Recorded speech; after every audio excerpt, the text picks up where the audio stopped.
Hey, welcome to the Expert's Journey. This week, we're going to look at creating multiple streams of income for your business. This is really important and hit home for me in 2020. As we all know, the world stopped and we all stopped moving around very much. If you didn't have multiple streams of income and were relying on speaking to generate your income, which I know a lot of people in my industry did, or any industry, quite frankly, where experts work like consulting and all that, suddenly you ran into this dead end where no money's coming in and you still need to pay for the house and feed your family. So today, Dixie, I think we'll have a chat and look at how we can develop these multiple streams of income and some of the options available to people. That's a great idea. What was it like for you when 2020 hit? Because I know you were more reliant on speaking than what I was at the time. How did it hit you? Yeah, for me, it really hit hard because my speaking was to develop a service business, and my service business was providing marketing services for digital marketing to companies. And of course, straight away, all of those companies, and I had quite a few large companies, cut their budgets because suddenly they had no money coming in. The first thing they cut was the marketing budget because they couldn't go to see anyone to sell or anything like that. My income just instantly dried up. Luckily, I had a few sources going at the same time, but a large chunk of my income, just died within 3 days. Yeah. I was lucky. I had contacts and had a few referrals come up of projects people needed doing that could be done online and didn't require any connections, but also it allowed people time to think about things that they'd been putting off as well, like website rebuilds and all sorts of stuff. Yeah. What about for yourself? And work with a lot of people who are in the speaking industry, and many of them speaking, consulting, workshops, everything just stopped overnight. And the concept of having multiple streams of income really hit home for everyone in this industry.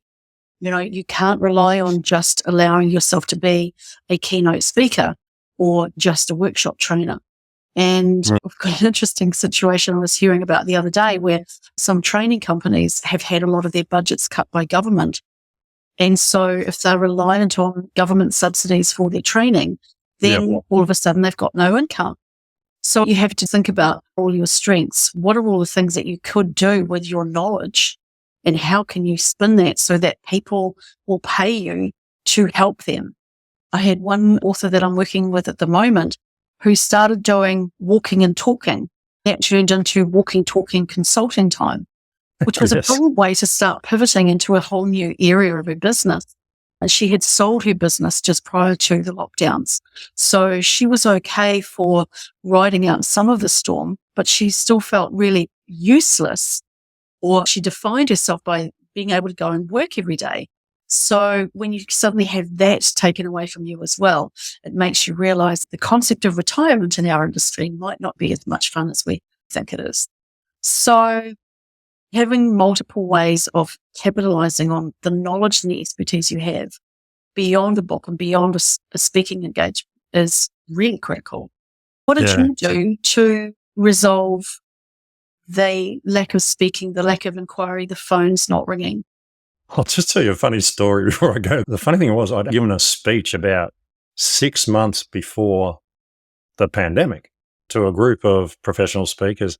The story in the speech was, what will happen to your business if you get hit by a bus? And it was the fact that you need multiple streams of income. And if you get hit by a bus and you end up in a hospital and you're all wrapped up in plaster, you're not going to be able to run your business. And then, of course, 6 months later, we got hit by the bus. And we found out who actually listened that night. And for me, it made me think back to where I started online, because I started online selling books that I wrote about how to use computers to teachers. And all my income came from online sales. I had a site that was based around certificates that people downloaded to present to students and workers. And I made my money out of the advertising on those sites. Suddenly it made me realize that I'd let that part of my life go because I was working to help other people all the time. I didn't have time. So I really had to look at that. Now, I was lucky in that I was able to chase up and find some contracts, but I'd also been working on some projects, and it gave me a little bit of time to bring some of that to and bring in some extra streams. I've recently launched Learn, which teaches people how to write training courses. And I've launched a membership on there because I truly look for evergreen projects these days, things that obviously looking at micro courses. So Yeah, for me, I was frustrated because the other day everyone was talking about how during the pandemic they got locked down for a month and they all sat around and had drinks and watched TV and did all these things. Yeah, I think I had 2 days before I hit a new contract and had to get stuck in. Yeah. So I was like, I feel ripped off. But anyway, that's enough about the pandemic because I think we've all been there. I think it's really interesting to realize that when a recession suddenly kicks in, some people are still making good money. They have reserves and projects they want to get started on. Being able to step into that space and help those ones who have been waiting for the wheels to fall off everyone else's bus so they can actually take a break and get into the project or write the book or do the whatever that they thought they would do when they had some time to do it. It's a matter of making sure that you are ready. For me, I'm a digital nomad now. So I'm less reliant on money to pay the rent, but I'm very reliant on making sure that I've got multiple streams of income. If I'm in one place or doing one thing, that it's all supported with like a whole ecosystem of income producing products and ideas and opportunities that will also not serve me in one place that I can take globally. I'm pivoting my entire business to be a lot more flexible in all those ways as a part of my planning around multiple streams of income. Yeah, for me, at that time of my life where I'm looking at the next project, and of course, Learn is the one that I'm going with for the rest of my duration, basically, because my background's in education. Being able to travel and do whatever from anywhere without being tied down to a particular office is really important to me as well. And I know for most experts, if you're going to run a business, you have to be out of the office. So if you're on your own and you don't have staff, then it needs to be able to travel with you. If you're on your own and you have virtual staff, they're already somewhere else. But that said, even if you've got staff in an office, you still need to have those multiple streams of income in case something happens or staff leave. Nothing is stable these days. From my perspective, I think that's where the multiple streams of income becomes so important, because the other thing is too, you will often find a stream of income you didn't know existed that turns out to be very profitable. Yes, absolutely. If you haven't tried that before. And as you say, like micro workshops and how they get delivered, if you start to think about what are all the tools that I need to have multiple streams of income. For example, if you're an author and you do keynote speaking and then you want to do workshops, do you need a printer or facilities to print things out? Or do you need to have, really big hard drives that you can take with you everywhere? Do you need to think about, whether you've got design facilities easily accessible?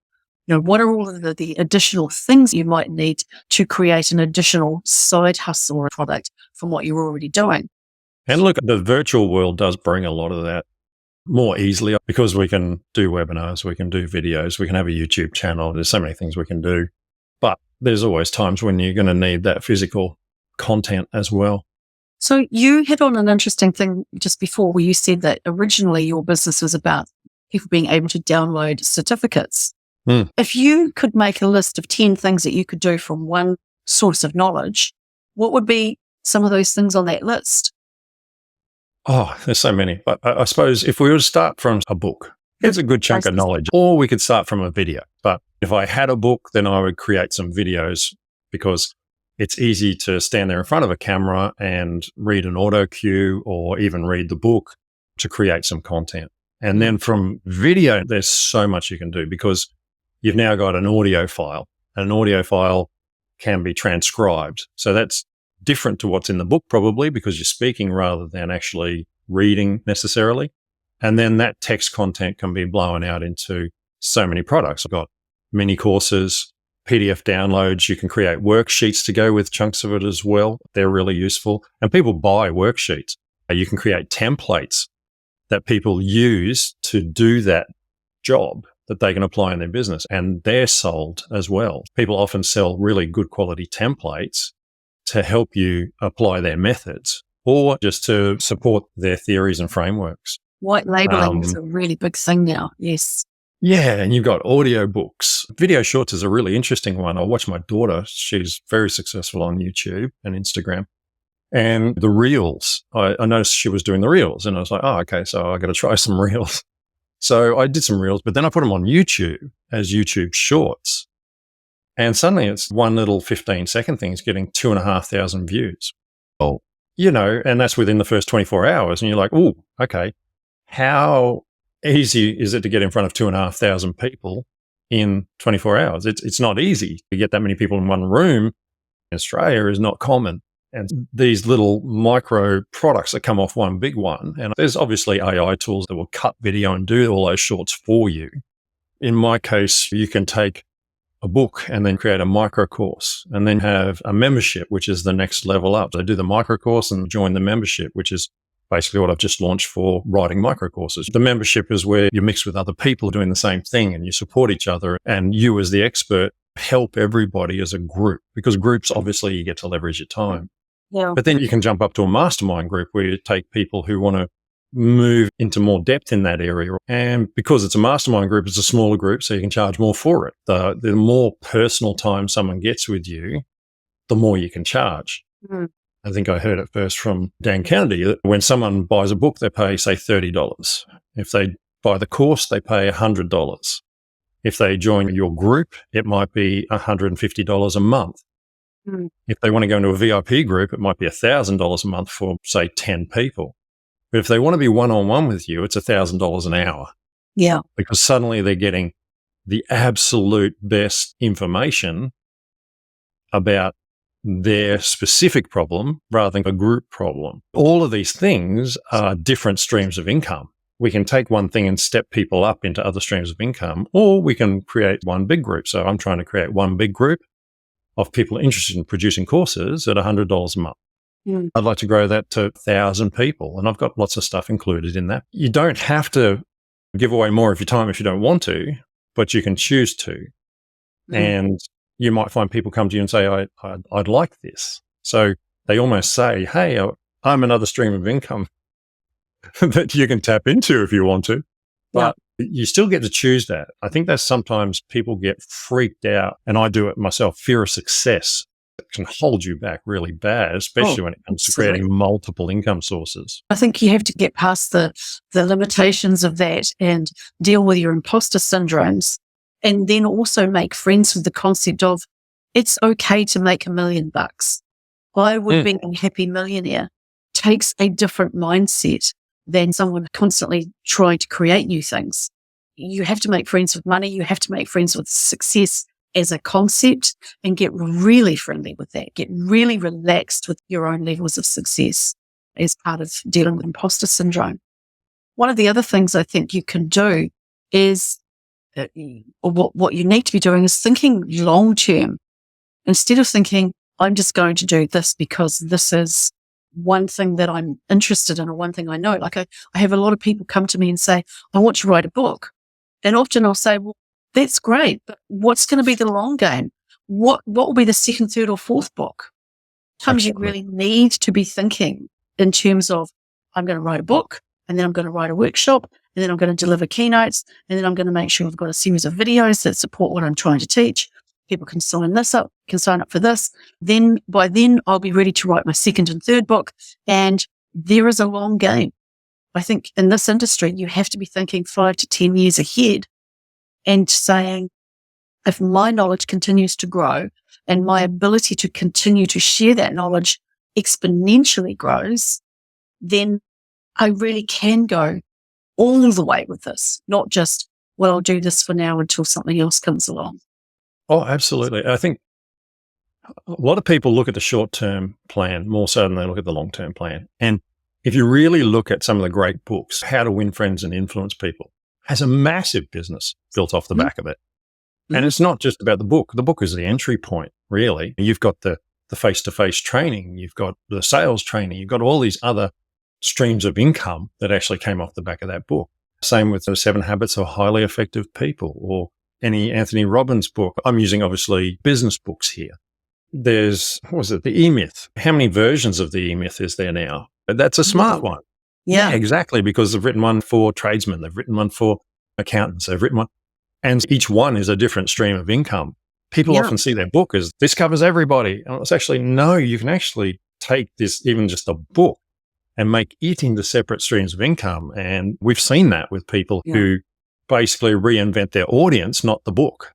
Well, I was really lucky to sit with Michael Gerber himself in Las Vegas. We were both speaking at a conference together way back in 2004 when he was just starting to go down the path of derivative product. So he had just written, I think, the E-Myth for contractors at that point and the E-Myth for managers. And so he explained in detail to me the concept of, well, you might have mostly the same concept and the same content, but you've got a whole different market for that. And so dentists, accountants, teachers, just been talking to a woman about her book and saying, well, why don't you now do that version for the Christian market, or that version for the over 40s or the over 50s market of women? So you can, if you're looking at your content and saying, how many different markets can I target this to? It goes against the grain of this is just, you have to niche something. You can niche something, but still explode it into other markets very cleverly. And that's what I got to learn directly from Michael Gerber, was that you don't just start with one book and think that's it. You can go all the way and still be a niched person dealing with one particular market. I've just recently seen this with Profit First, which is a great book, changed my business. It really did. One of my clients is an accountant. He's now a qualified or certified Profit First accountant. But I was at the library a couple of weeks ago. I found Profit First for tradies. Now, it was a joint project, but it was a proper Profit First book, as in it was under the proper name. It wasn't just someone copying the concept.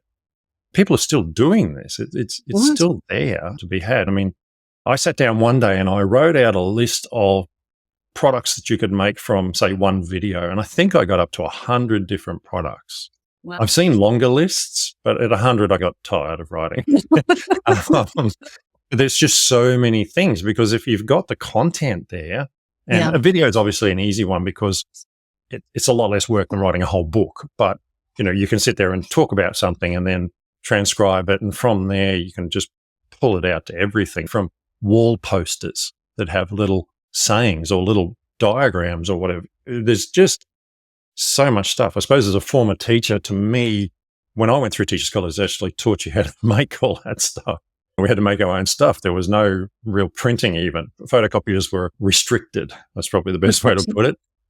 We used to make posters and we used to put the lettering on there and have it, you'd put a piece of foam behind it to make it stand out and all this sort of stuff. But I realized that you could make so many teaching tools, which is what we're talking about here, teaching tools and tools to help people use your information more effectively in their business. That's what these other streams of income are, without going outside creating completely new streams of income, of course.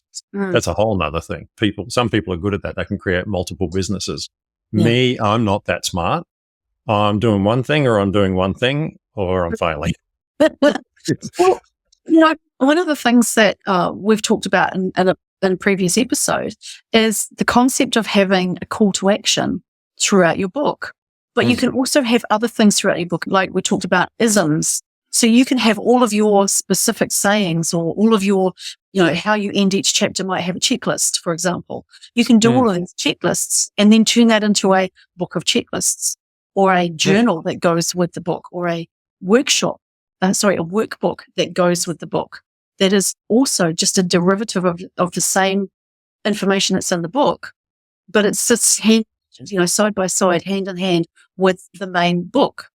And it's easy because you've already thought through all of the ways that you would use that in the book. So absolutely. You put products together. So upselling is a simple thing of, would you like fries with that? Would you like a thing to sort of print out and have on your desk or your fridge with all of these great sayings, these great reminders? And a lot of people don't realize, but also like at KDP, so Amazon is printing, you can take that workbook and make it into an A4 book that they can buy, and it's printed and shipped to them. You don't have to be all virtual. No. You can create a diary. You can buy a template for a diary and then in certain sections put your little sayings. How many do we see of those? You go to the bookstore and there's 1,000 diaries there for ladies. with sayings on each page and then somewhere to write their journal or what they're doing today or whatever. They're all the same. Oh, guys don't No. do. Yeah. I will not admit to them. But I can't journal. I run out after 3 days. That's it. I've lost it.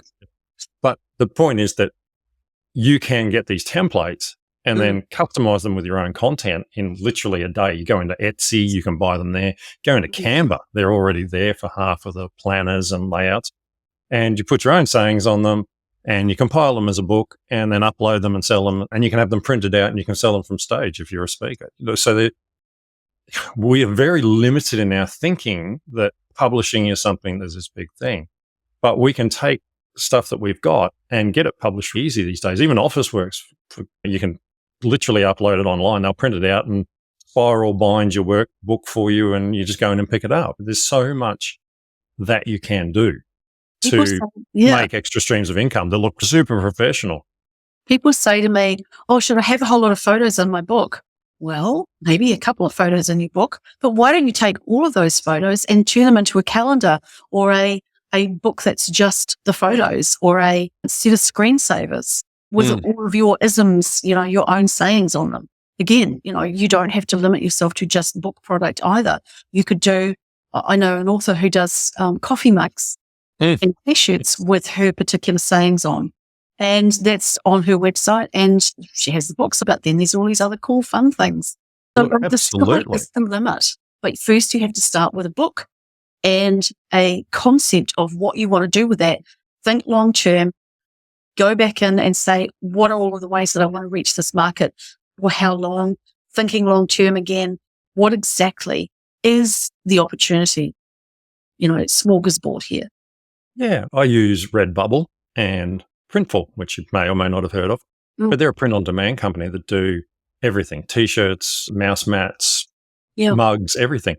And I've done that for many years for my firefighter brand and sell those T-shirts to firefighters. And it's just a little stream of income that ticks over. But all I need to do is upload the image and then they put it on the product and they print it and then they ship it.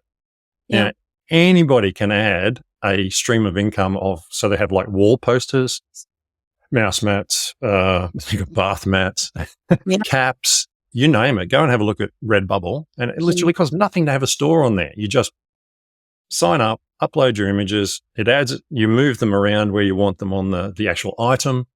And then they give you a URL, which is your shop. And they take the money and they send you your $2 profit or your $10 profit or whatever you put on it.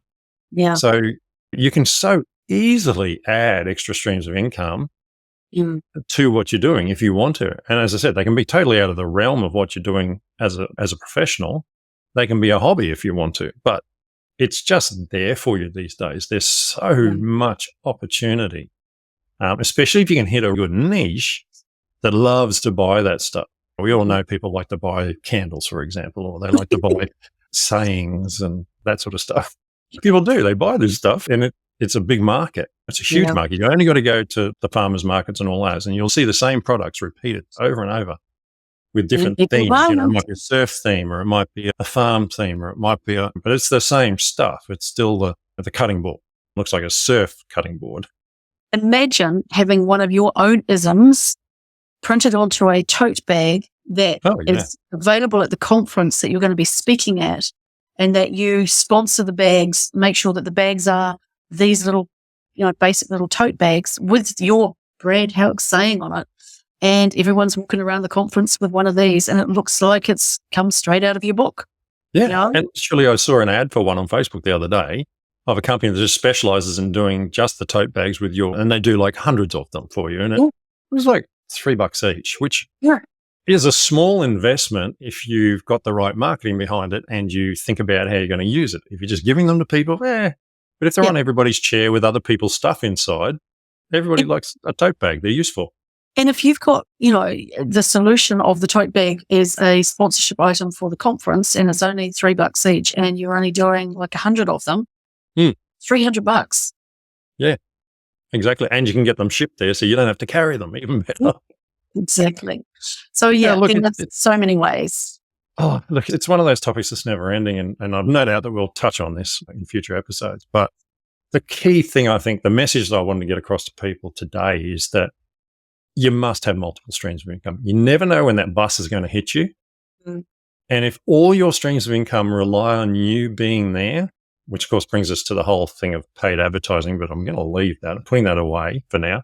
If you have to sell to make money and you have to be there, then I was always told that you're not actually in business, which is an interesting way of looking at it.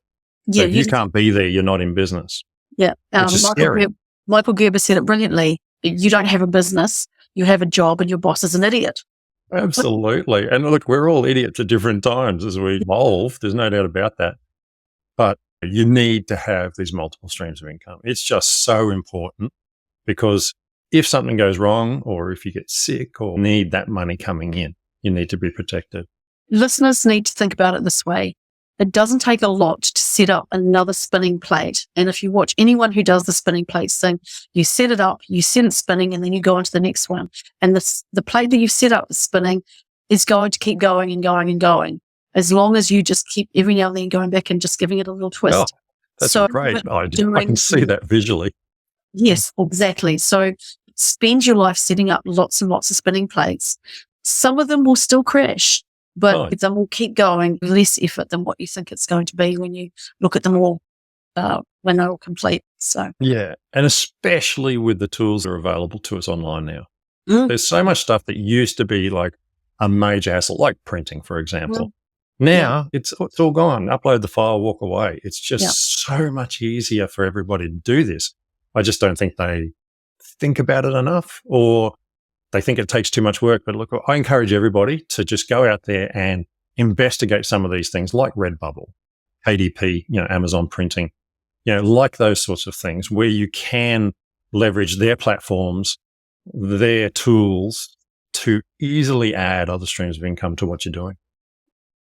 Hopefully everybody enjoyed today's episode. If you enjoyed today's episode, please subscribe and share it with someone else, because we'd love to grow this podcast. Yes. And we look forward to catching up with you in those. Sounds like a plan. Thanks, Brad.